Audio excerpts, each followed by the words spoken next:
So what's this Jaguar doing here? And why did we pick it, and why did Top Gear magazine pick it as well? Jaguar won a very significant race in the 90s, and all the Jaguar people, it was a V12 engine that won. I think it was a Le Mans race winner, and basically said, you know what? Us as Jaguar engines, we saw what Ferrari did with their F1 cars, and now you can drive an F1 car for the street. Can you make us a car now that matches that winner that we can drive on the street? So Lenny's kind of opening up here. So basically, we got this special car here, and they said, long story short, they had to make it streetable. They had to do a couple of things to get it to work. I'm going to start it real quick because Lenny's one of the few people who started. I'll continue the story. Just to real quickly, I'm going to let you know, this car's been modified. It's probably over 1,000 horsepower. I know the person that modified it. This car's from Arizona. My friend in Arizona owns this car. Super rare car. Lenny's going to start it. Let me warn you, this car's explosive. It's got, make sure you get this on the video. We actually have to put something behind it so it doesn't take out the body.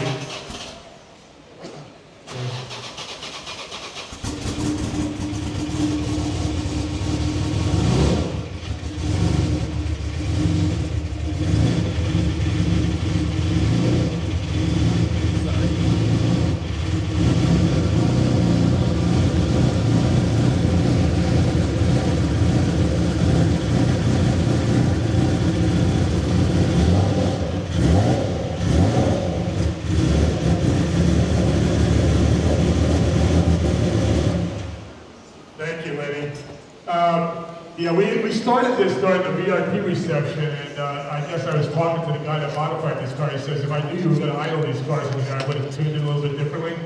And we kind of smoked them all out, because the car's running super rich. You can probably smell that too, and it kind of spits a little bit of gas out the back. But this is almost 1,000 horsepower out of a twin-turbo V6. I mean, there's no hybrid, there's no battery in this car. So this car basically came out to satisfy, just like Ferrari did the F50 to satisfy their customers. They came out with the XJ220. I did some research on this car. I kind of went on Google and I researched the guy that designed this car back in the 90s. They basically had a group of 12 guys that designed this car. The top designer, actually in 2000, designed the Saline S7. I'm like, that is so crazy. The same guy that designed this car designed the Saline S7. And I tried to contact the guy. Apparently he's still out there. I don't know why he doesn't advertise that he designed this car. Maybe because of the controversy around it. Basically, it was supposed to be a V12. When the customers got it, they put a V6 in there because it was the emissions at the time. The customer's like, well, you promised us a V12. Why did you do a V6? So there's a little bit of controversy on this car, but nevertheless, it still did 217 miles an hour. Still considered a supercar. I think everybody knows the XJ220. You'll hardly ever see these cars. This is probably one of the rarest cars you'll see. They made 275, but you just never see them. 213 top speed was what they recorded in the US. They later got 217 by taking out the cats and changing the gearing. So it wasn't quite fair, but Guinness Book of World Record actually had the 217, so it's a little bit controversial on that too.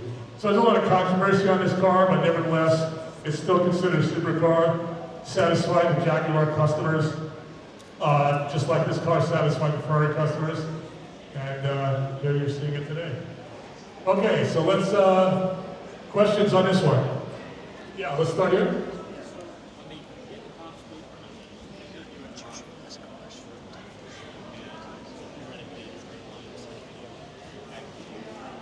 Yeah, so the question is, when they did the top speed of this car, they actually did it in Texas, at one of the Texas motorways, and it was kind of a circular track, a very large circular track, and they only hit 213 out there. So the argument was, if we want a straight line, we would have been closer to 220. If anybody know XJ220, what's the 220 mean? 220 miles per hour. That's the same thing as the car earlier. So they said, you know, it's a little bit of embarrassing if we can't meet the name of the car, which they actually never did. But they reached 212 in Texas. They actually ran it twice. Road and Track magazine was there. It was on a circular track. Then they brought it out to another run where they actually took out the cats and increased the red line on the car, and they ran 217. So still couldn't get to 220, but Guinness recognized in the 90s as fastest car, stayed in the Guinness Book of World Records for a couple of years as 217 miles per hour. We recently dropped, you go to Jaguar website today, it's 213. They don't even mention the 217 anymore. So there's a lot of things going on with this car. I have some British friends, guys kind of understand that. But it's a very interesting car in that regard. I mean, it doesn't take anything away from the car. In my mind, it actually adds to the stories for me to tell about the car. So good question. Yeah, right here.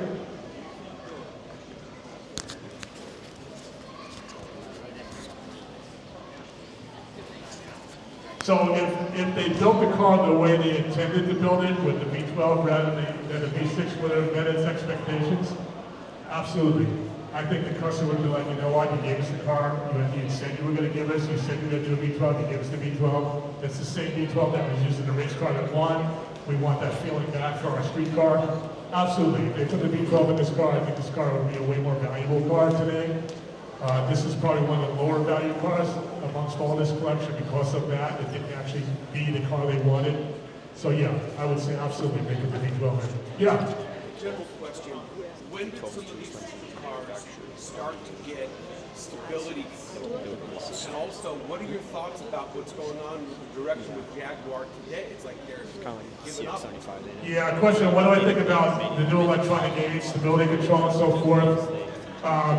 None of these cars have really those kind of aids. I don't think any of these cars have ABS. No, they don't as far as I know. None of these cars have stability control. That's a fairly new thing that came out in the 90s where you can keep the car in line. None of these cars have traction control. I mean, I honestly, when I drive on the track, I like those things. I like stability control on the track. I can actually drive faster with that because it gives me a feeling of safety that I'm not going to crash the car, so I can drive the car faster. So my race car drivers actually like to keep stability control on. They can drive the car in there pretty good faster with stability control on. So I'm a fan of stability control, of ABS of course. And then the other question was, Jaguar's current state. Where is Jaguar going now? You probably saw that really unusual model that Jaguar is coming up with. I think, I don't know if that model resonates with some of the Jaguar buyers. That style is kind of unusual. So I can't comment. I don't know if they're being geniuses and they're like, wow, you guys are like 20 years ahead of your time, or they've made mistakes. So I don't know where that's going to go, but my feeling is from the Jaguar owners, they do not like that car. They do not like that car at all. Here, down here?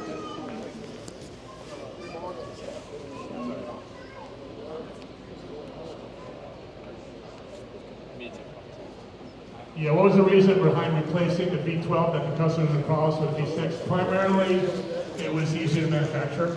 It was a more reliable engine for a street car. The V12 wasn't really designed for street use. It was more like, I mean, Ferrari did it, why can't you do it, you know?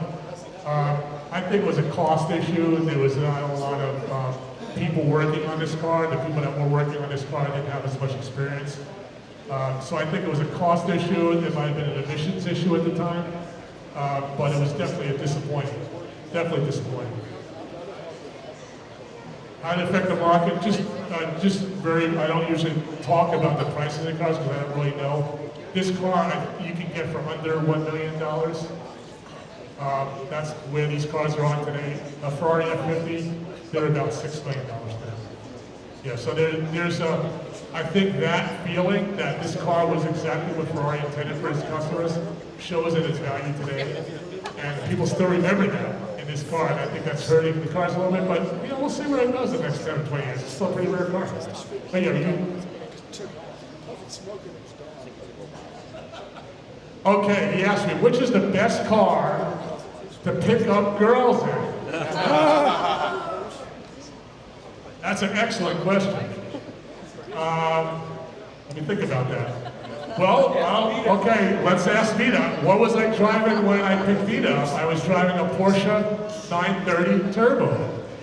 So I would have to say, for me, the best car to pick up girls is a Porsche 930 Turbo. Good question.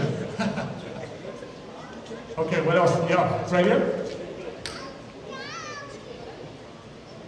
Yeah, with the XJ220 hitting 220 miles per hour with the V12, yes, I would say it would have been more horsepower, which is what it needed. They did a lot of things. Like I said, they took the cats out to try to get more horsepower. They wouldn't have to do that with the V12, so absolutely, it would have probably done the XJ220. Yeah, right here? Okay, I have not, question is, have I driven this car? I have not driven this car. This is a friend of mine in Arizona that lent us this car. These are super hard to get. Not my first choice in cars, so that's why I don't have this car. His experience in driving it, he had it modified right away. He didn't like the low power on the car. He's a kind of guy who just, you know what, I like the car, but I want it more modern. So he put that 1,000 horsepower in there. He said he drove it on the street, and he said it's just a monster. It's just that you have to keep the revs high. It's a little hard to drive. You can't idle it. As you said, it was kind of rough on idle there. It's kind of rough, but in his opinion, he loves the car, and I don't think he's ever late to build the best car they can. And that's exactly what this car is. Any other questions on this? Yeah, sorry.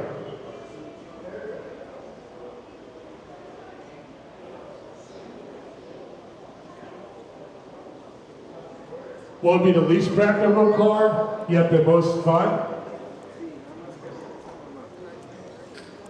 I would probably say maybe the 427 Cobra. It's probably the least practical because it's smelly, it's noisy, but it's probably one of the best bang for the buck. 427 Cobra. Good question. Okay, let me get one more question. Anybody that has not asked a question? We got some good question people in the front here. Anybody want to try? Yeah, go ahead.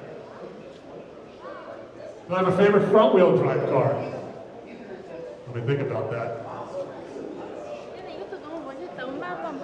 You know what? I'm thinking front-wheel drive car. Favorite front-wheel drive car.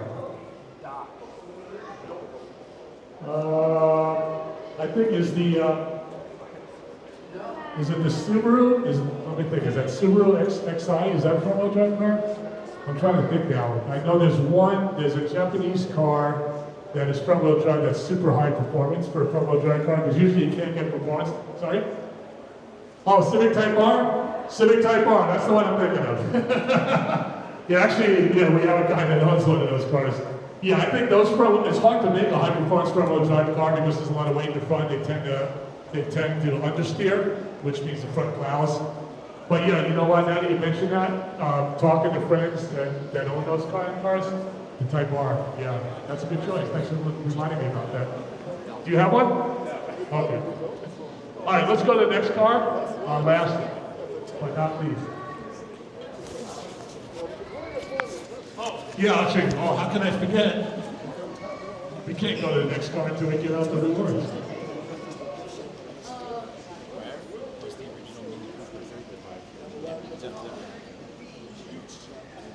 It's funny, on the XJ220, when we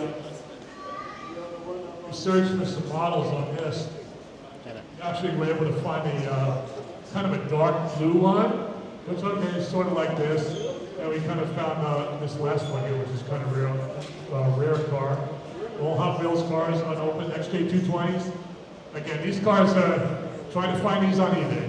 You know, I mean, that's the only place you're gonna find these. Super hard to get. I think I bought all the ones on eBay. So, except the bottom one, is that one of yours? Okay, so we can't give him the last one, because I bought that one from him. He's already got one of the ones I bought. Right, so.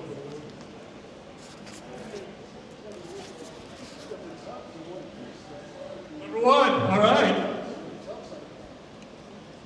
Your name again? Jack, and where are you from? Escondido. Go ahead. Do I have a favorite front-wheel drive car? Let me think about that. You know what? I'm thinking front-wheel drive car. Favorite front-wheel drive car. I think is it the Subaru? Let me think. Is that Subaru XI? Is that a front-wheel drive car? I'm trying to think now. I know there's a Japanese car that is front-wheel drive that's super high performance for a front-wheel drive car, because usually you can't get performance. Sorry? Oh, Civic Type R? Civic Type R, that's the one I'm thinking of. Yeah, actually, yeah, we have a guy that owns one of those cars. Yeah, I think it's hard to make a high-performance front-wheel drive car because there's a lot of weight in the front. They tend to understeer, which means the front plows. But yeah, you know what, now that you mention that, talking to friends that own those kind of cars, the Type R, yeah, that's a good choice. Thanks for reminding me about that. Do you have one? Okay. All right, let's go to the next car, last but not least. Oh, yeah, actually, oh, how can I forget? We can't go to the next car until we get out the rewards.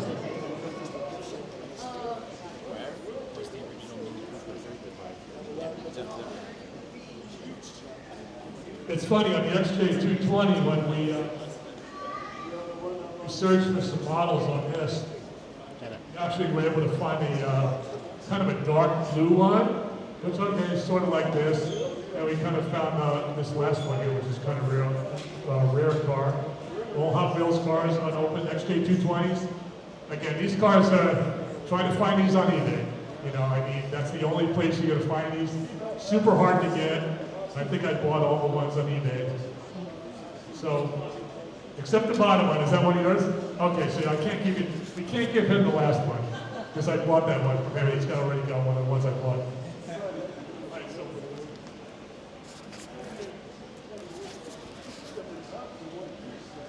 Number one, all right. Your name again? Jack, and where are you from? Escondido. Thank you for watching my San Diego Automotive Museum Decades of Trifecta video. Car number 5, the Jaguar XJ220. You may also like to watch the other 5 cars in this series. I also have a video of an interview with 1988 BMW M5 and a 1995 Porsche 911 Carrera. Have a great day.